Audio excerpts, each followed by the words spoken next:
हंसी खुशी से जिंदगी अपनी साथ सभी के बिता रही थी। हंसी खुशी से जिंदगी अपनी साथ सभी के बिता रही थी, जैसे तैसे बुन के सपने भविष्य अपना सजा रही थी। हंसी खुशी से जिंदगी अपनी साथ सभी के बिता रही थी, जैसे तैसे बुन के सपने भविष्य अपना सजा रही थी। कभी सोचा भी ना था उसने कि ऐसी घड़ी भी आएगी, कभी सोचा भी ना था उसने कि ऐसी घड़ी भी आएगी।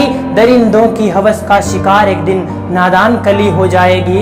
इतना होने के बावजूद भी, इतना होने के बावजूद भी अपने आप को जगा रही थी। खामोश होने के अंत तर भी दर्द अपना बता रही थी।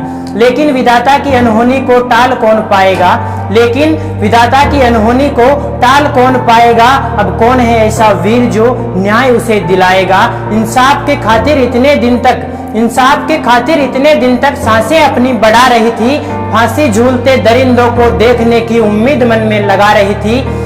इंसाफ के खातिर इतने दिन तक सांसें अपनी बढ़ा रही थी। फांसी झूलते दरिंदों को देखने के खातिर उम्मीदें मन में जगा रही थी। न्याय व्यवस्था से भारत की, न्याय व्यवस्था से भारत की बहन एक और हार गई। न्याय व्यवस्था से भारत की बहन एक और हार गई। छोड़ के अपने ख्वाब सारे मौत को स्वीकार गई, मौत को स्वीकार।